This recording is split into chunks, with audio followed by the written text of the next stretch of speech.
filashadeenu badana laakiin isug ma ogtahay marar badan oo nolosheena ah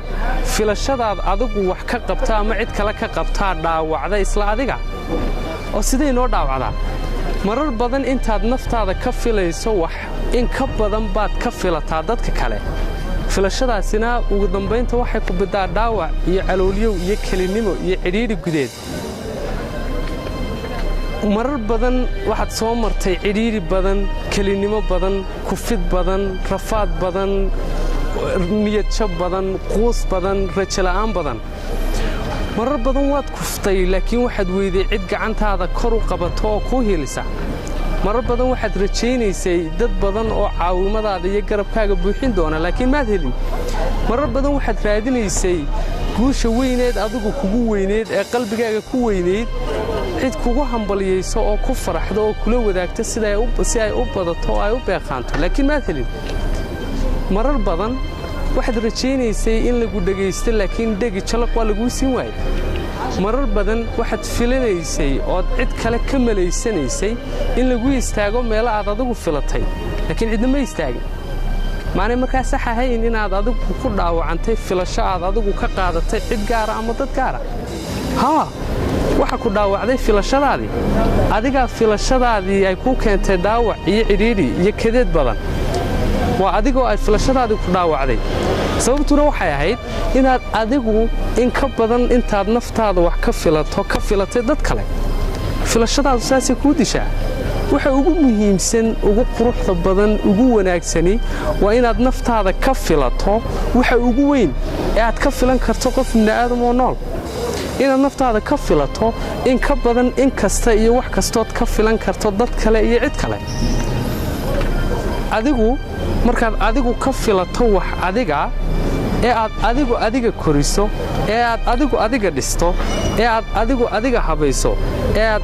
adiga ku tashato ee aad adiga qorshahaaga koowaad ka dhigato ee aad isticmaasho hibooyinkaaga kartiyahaaga fursadahaaga iyo waxyaabaha wanaagsan ee nolosha kuu yaala ay waxa ugu horeeya eed ku hawlgalaysaa noqoto adiga iyo wax adiga kaa yimid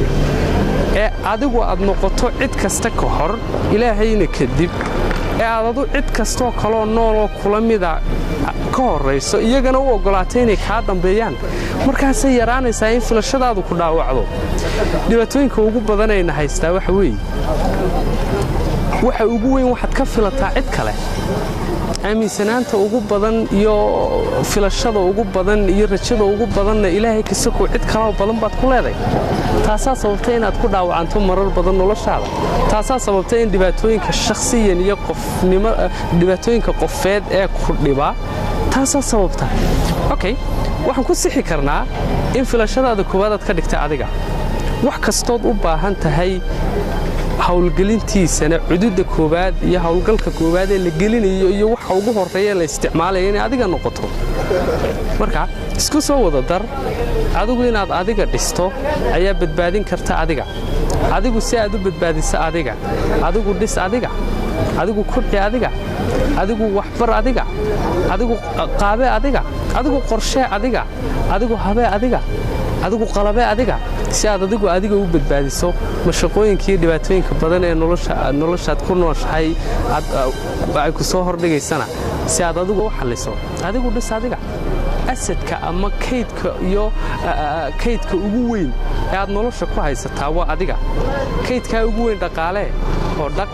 oo ka warhay oo kobci oo kori si kaydkaasi uu kuu badbaadiye adiguna kaydkaasaa tahay kaydkaasina waa adigu nolosha riyo ka lahow riyadaana daba orod u noolow riyadaasaa nolol kuu samayn doonta adigu adiga ahaw uu dambayn waa markaagii